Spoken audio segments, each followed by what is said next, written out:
ब्रह्मानंदं परम सुखदं केवलं ज्ञानमूर्तिं द्वन्द्वातीतं गगनसदृशं तत्त्वमस्यादिलक्ष्यम् एकं नित्यं विमलं अचलं सर्वधी साक्षिभूतं भावातीतं त्रिगुणरहितं सद्गुरुं तं नमामि। श्री राम जय राम जय जय राम। श्री राम जय राम जय जय राम।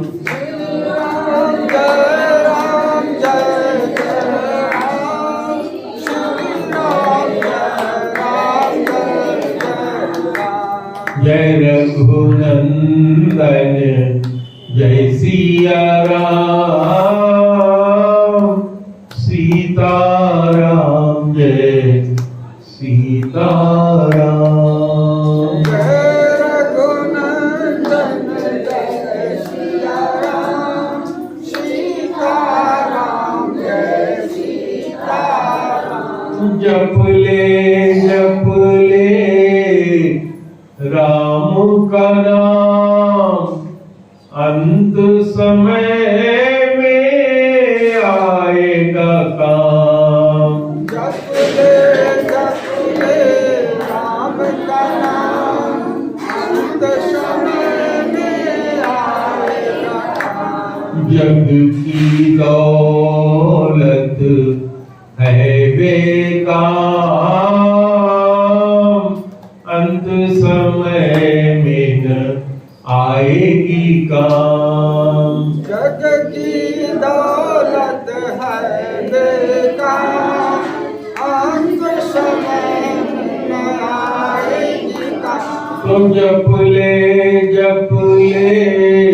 आठों याम राम का नाम राम का नाम। जप ले आठों राम राम का नाम राम का नाम। एक बार प्रेम से बोलो गुरुदेव भगवान की जय, सच्चिदानंद भगवान की जय।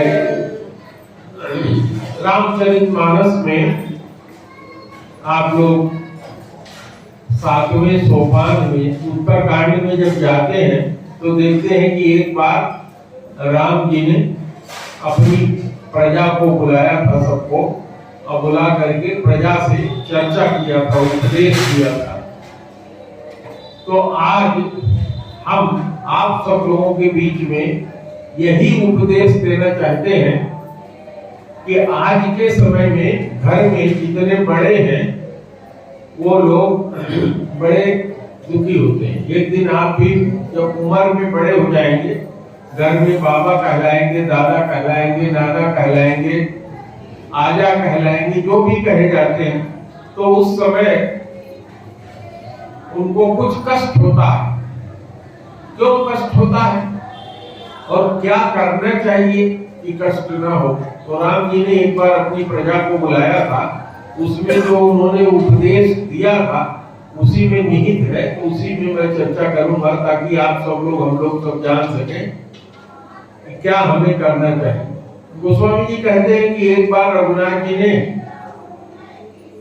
अपने गुरु को भी बुलाया, ब्राह्मणों को भी बुलाया, जितने नगर में रहने वाले लोग थे सबको बुलाया।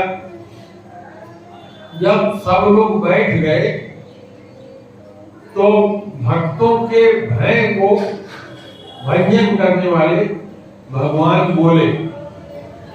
क्या बोले?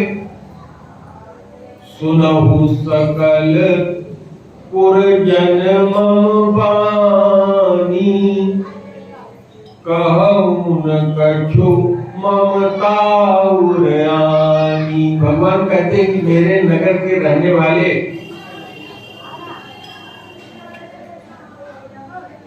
अब भगवान के लिए यहाँ लिखा जा रहा है पुरजन। भगवान का पुर क्या है? सारा ब्रह्मांड भगवान का पुर है। भले उन्होंने शरीर अयोध्या में धारण किया था, लेकिन यहाँ गोस्वामी जी तो सबके लिए कह रहे हैं, सारे ब्रह्मांड में जितने जीव हैं सभी के लिए कह रहे हैं। ये भगवान का उपदेश सबके लिए क्या है? भगवान कह रहे हैं कि मैं कोई ममता ले आकर के नहीं कह रहा हूं। क्या कहते हैं? सोई सेवक प्रियतम मम सोई, मम अनुशासन माने जोई। कहते हैं कि सबसे बड़ी सेवा क्या है? आज्ञा का पालन करना, आज्ञा का मानना। घर में बड़े बूढ़े माँ बाप बच्चों को बुलाते हैं, बेटा सुनो जरा ये काम कर दो, तो लोग सुनते नहीं। भगवान कहते हैं कि सबसे बड़ा अनुशासन, सबसे बड़ी सेवा यही है कि जो कहा जाए उसका पालन किया जाए।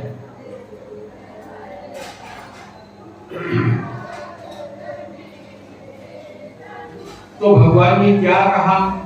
पहली बात तो हमेशा याद रखिए कि कोई भी आपके घर का बड़ा बूढ़ा कोई बात आपसे कहता है तो उसकी सबसे बड़ी सेवा यही है कि जो वो कह रहा है उसकी बात को आप मानिए। यही उसकी सबसे बड़ी सेवा है।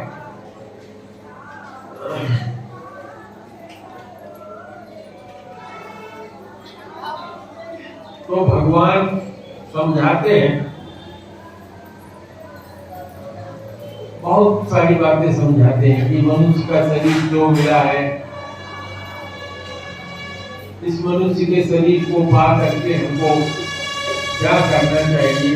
बहुत सारी बात समझाते हैं और अंत में भगवान कहते हैं अपने भक्तों से कि देखो जो मेरी भक्ति है उसी से मैं मिलता हूं।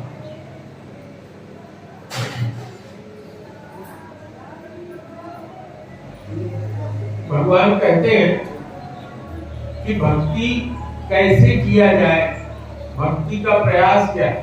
तो भगवान कहते हैं कहूं भगत इवत कौन प्रयासा। भक्ति करने में कोई कौन सा प्रयास करना पड़ता है? योग नमक जप तप उपवासा। कहते हैं कि भक्ति करने में कोई योग नहीं करना है। योग का मतलब क्या होता है? अपने मन को भगवान में लगा लेना, जोड़ लेना।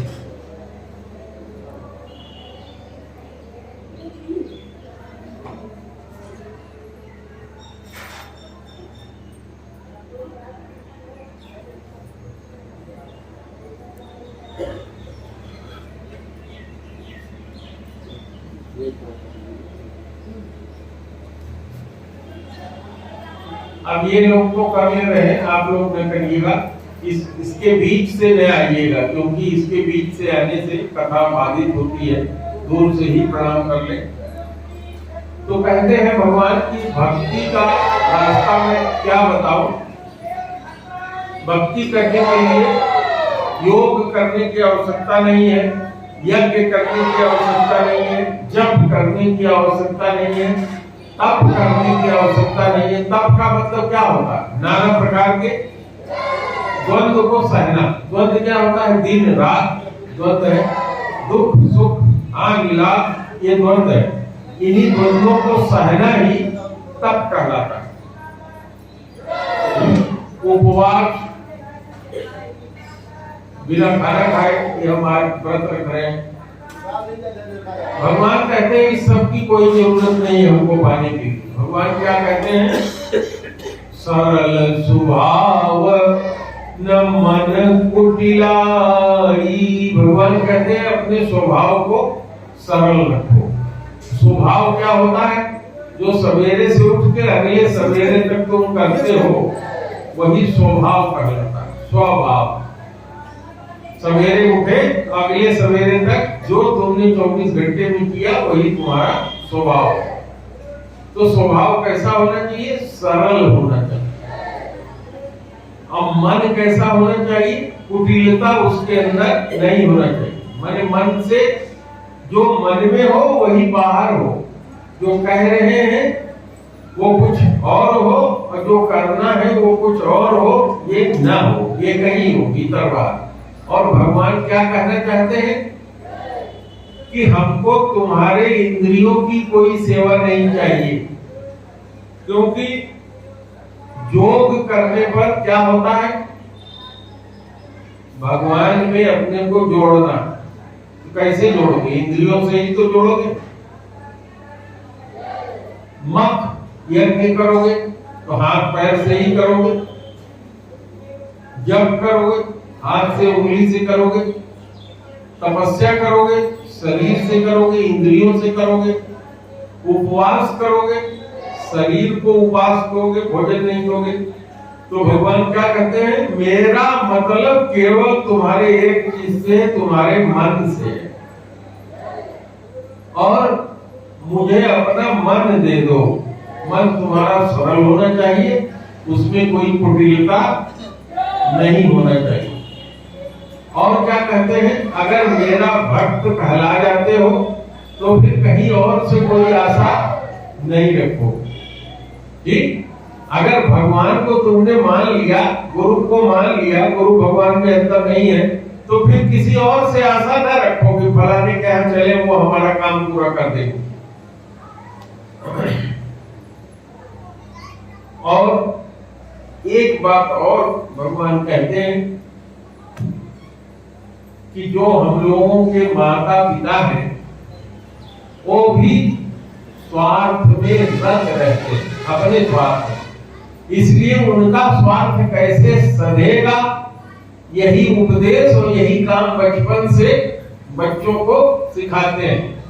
हमारा स्वार्थ माँ बाप का कैसे सधेगा। तो अगर भगवान को चाहते हो तो भगवान की भक्ति के लिए अपना मन भगवान को दे दो, और सबसे बड़ी सेवा आज्ञा का पालन करो। ठीक? तो श्री राम जय राम, जय जय राम, जय सिया राम, जय जय सिया राम।